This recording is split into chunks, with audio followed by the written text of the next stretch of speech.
Hello, my name is Diana Anderson, and I want to welcome you to this year's series of Military Family Appreciation Month presentations hosted by the Delaware Department of Justice's Consumer Protection Unit. I am a paralegal in that unit and a veteran of the United States Air Force. Here with us today from the FTC is Christian Capece, who is here to discuss how military spouses can spot and avoid job scams. Christian Capece is the Assistant Regional Director in the Federal Trade Commission's East Central Region, based in Cleveland, Ohio. Christian received his law degree from Brooklyn Law School and holds a master's in education and a bachelor's degree from the George Washington University. Before joining the FTC, in 2018, Christian served as the federal public defender for the Southern District of West Virginia. A former Marine Corps officer, Christian now serves in the Air National Guard, where he holds the rank of colonel. Christian, welcome, and let me turn it over to you. Thank you, Diana. I'm really happy to once again be presenting to your audience in Delaware, specifically veterans and their family members, and perhaps folks who are still in the service, maybe on active duty or serving in the Guard and Reserve.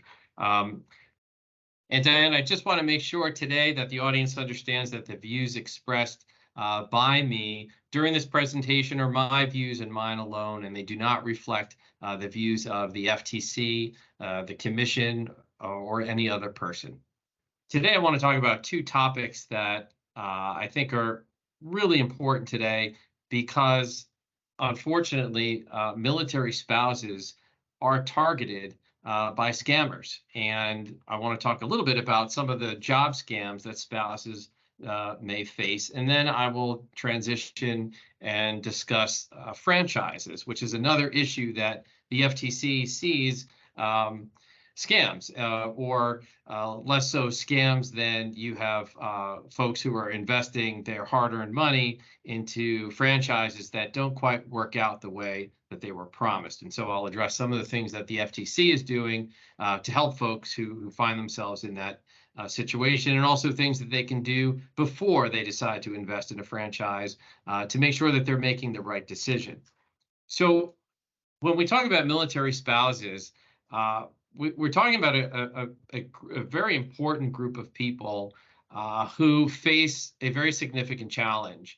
When their loved one who is serving in the military has to move to a different duty station, it causes a lot of trauma for folks, especially spouses who are professionals and have a professional degree or perhaps a license or certification that they suddenly have to pick up from where they've been working for 2 or 3 years and follow their spouse, sometimes overseas.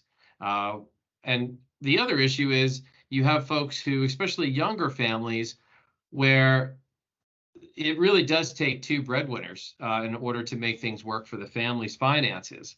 I know that when I was on active duty many years ago, when it came time to select a duty station, I noted many of my colleagues who really struggled with this question because their spouse perhaps was an attorney or a doctor, and moving from one end of the country to the next or overseas caused a lot of consternation. The thing is, today there's just so much in terms of resources that are available to military spouses and to military families generally, which makes things a bit easy. But there are still some problems, and what I want to talk about is those situations where, as we know, if you're in the military, there are times when you have the opportunity to plan ahead, and perhaps where you're going to be moving next. Or maybe you're fortunate in that your spouse is able to work in a place, in an area that actually benefits their profession. But sometimes military moves happen very quickly. And as a result, it may not even be that the military spouse is looking to continue in their profession. Sometimes they just need to find a job in order to put additional money on the table. And so this is where we see scams happen. During the rush of a move, you might see one or two scams. The first one that I'd like to talk about is what I call the hijacked job ads. And in this situation, the scammer might find your profile on a social networking or employment website, such as Indeed or LinkedIn.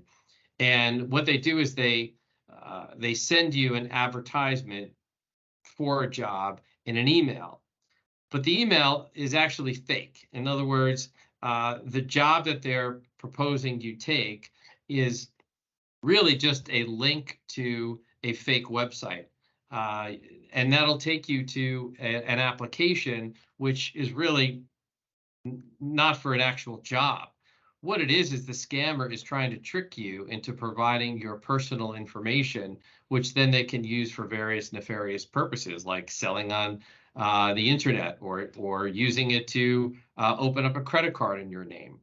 So that's one type of scam that we see, the hijacked job ad scam. Now, one way that you can get around this, in other words, one way that you can try to verify if you get one of these emails from a fake recruiter, is you can go to the website of the company that supposedly has this job, and you can go to the section of the website that sometimes is called the career opportunities page or employment page, and there you will see which jobs are in fact open. And really, if you see that the job is available on the company's website, go ahead and apply through the company's website.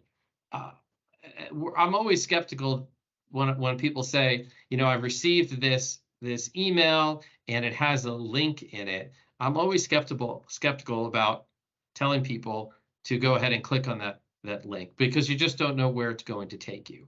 And it may take you into a place which might be harmful to you and to your finances. And certainly the last thing we need is for our military spouses to find themselves in a difficult situation because they were scammed. Now, the second type of scam is called the fake check scam, which applies in a variety of situations and circumstances. But where we see this with military spouses and folks looking for work generally is, in this day and age, as you know, Diana, it is a lot easier to work from home, especially with the pandemic. We realize that the technology exists for us to, like we're doing right now. I'm able to present here at my home near Cleveland, Ohio, to folks who live in Delaware. So the way the fake check scam works with jobs is you might sign up for, again, a fake job where the employer is telling you that, you can work from home, you can work remotely, and that may be very attractive to folks, especially military spouses who are really trying to find a job. And so what they do is they tell you, look, we want you to work from home. We're going to send you a check for money, of course, and we want you to take that check and to purchase equipment or supplies. Well, what happens is when you get the check is for an amount larger than what you thought it would be. And so what happens is the fake employer contacts you and says, I realized that I sent you a check for $1,000. It was really, we only meant for you to have $500. And they ask you then to cash the check, but then to send you the overpaid amount. Now, what happens there is they'll ask you to wire that money to you. And so that money gets very quickly back to them. And so they've now pocketed your $500. Now, that check that they sent is actually a fake check. But the way the banking system works, it may take weeks for your bank to figure out that it is, in fact, a bad check. And so now, not only did you wire $500 of your own money to this fake employer, now the bank is asking that you pay the entire amount of the check that was deposited. And so really, it's a disaster for you financially if you do fall prey to the fake check scam. And so, again, the hijack job ad scam and the fake check scam are really two scams that we see happen. And we think that military spouses, in the rush of moving from one base to the next, might find themselves vulnerable to these two types of scams. And so what's really great, as I mentioned earlier, things have changed a great deal since when I first came on active duty 20 years ago. Today, there are some wonderful resources that are available to military spouses and to service members and their families generally. Now, the FTC highlights many of these resources, as well as providing advice on how to avoid scams like the two that I just mentioned. And that's at militaryconsumer.gov, which is the FTC's website for military members. And you can find that at militaryconsumer.gov, or you can see a link on the ftc.gov, which is the FTC's main website for those resources. But there's even a resource that is very specific for military families, and it's called militaryOneSource.mil. And this is actually a DoD website. MilitaryOneSource.mil has some fabulous resources. I took a look at the page last week, and I found that they have a spouse education and career opportunities program. And what that does is, if you qualify, they provide you with a career coach. They also have another program called the Spouse Relocation and Transition Program, and that provides free consultants, if you qualify, that can help you and your family as you're moving from one base to the next. I also found on the militaryOneSource.mil website that they have not just, they have tips on how to find a job. They also have information about some of the changes that are happening under both state law as well as international law. And interestingly enough, they recently reported that for military spouses who are stationed in Italy, Italy now allows family members of active duty service members to obtain a visa that will allow the spouse and other family members to work for U.S. companies back home through teleworking or remote work, which in the past you couldn't do because of tax reasons and such. And so this is great information for folks to look to if they find themselves having to suddenly move overseas and they're concerned about continuing their profession or just getting a job. And so you can get all of this information through the FTC's website, militaryconsumer.gov, or you can go to militaryOneSource.mil or .mil.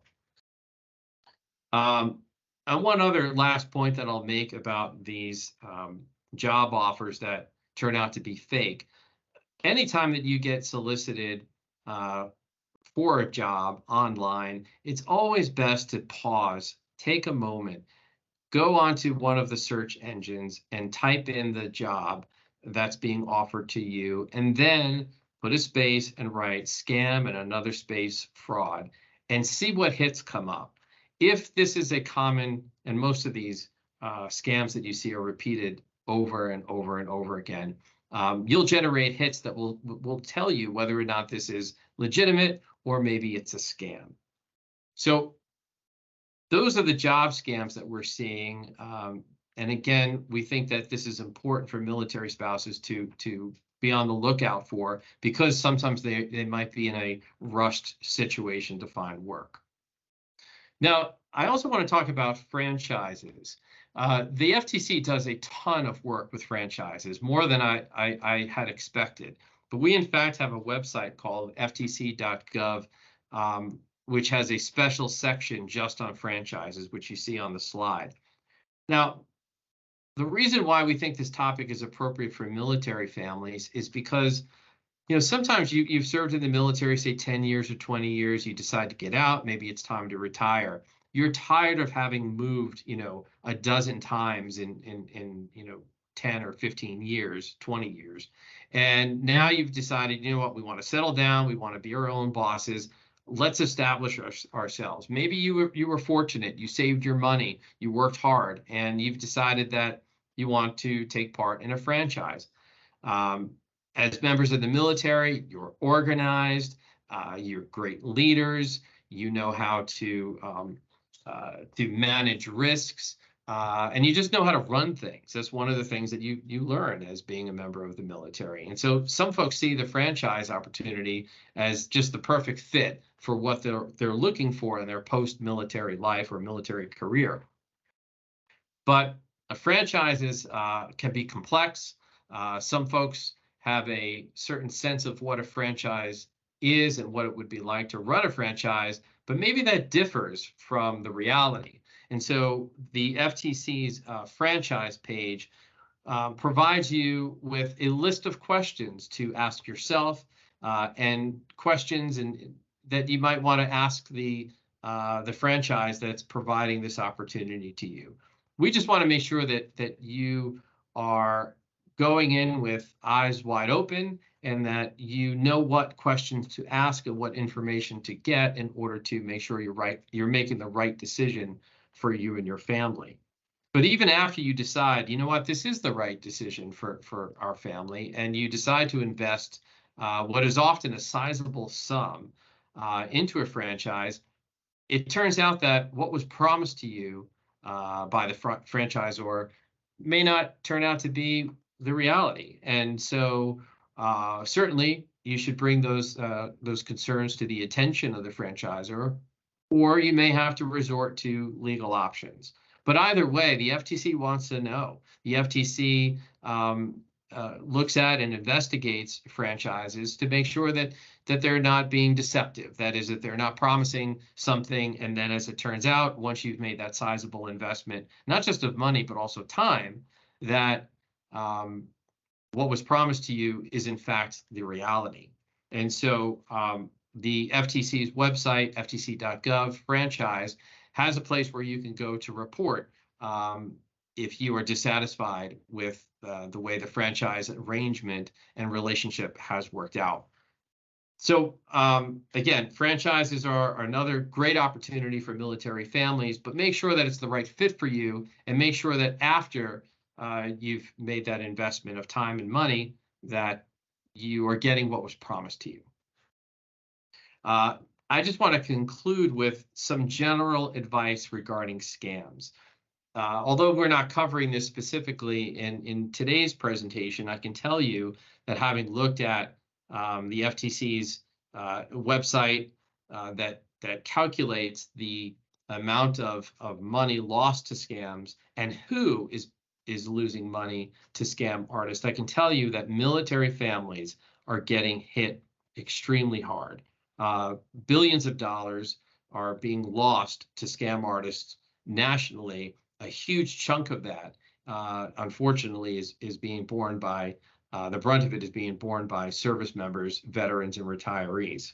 And so some of the red flags that apply to scams generally are, number one, anytime you get a demand for to pay for something using either cryptocurrency or a gift card, or you're being asked to wire money, those are really three red flags that jump out that should make you pause and question whether or not this opportunity is something that is legitimate. And speaking of demands for money, one common approach that scammers take is they are demanding that you pay for either a prize, for example, hey, you've won a sweepstakes, you're going to get this car, but before we hand over the keys to this car for you, you're going to have to pay a fee, and they'll call it an application fee or a processing fee, when in fact there is no car, and the only fee that you're paying is money to the scam artist. The other thing that is also common, especially in what we see are imposter scams, is this threat that you might receive, people pretending that they're a government agency, and they're threatening you with having to pay a large sum of money, or they're threatening you with other legal problems if you don't pay the money. Again, that's really just a way to get you to pay money to the scam artist. So anyway, those are some of the red flags that we see. We know that that scam artists are targeting military members. veterans and retirees. And here at the FTC, we want to do everything we can to make sure that that population is protected. And so, Diana, thanks again for having me speak today about military members, some of the scams that might be impacting them, and what they can do in order to protect themselves. And I encourage anyone listening to this to find out more information about the free resources the FTC has at ftc.gov and militaryconsumer.gov. That will conclude today's presentation. As I noted at the outset, this video is one in a series. Check back in with us next week for more helpful information. And in the meantime, if you need any additional information following today's presentation, or if you think you have been victim of consumer fraud, you can find our website at attorneygeneral.delaware.gov/fraud/CPU, or visit the FTC's websites at ftc.gov/jobscams or ftc.gov/franchise. Thanks again.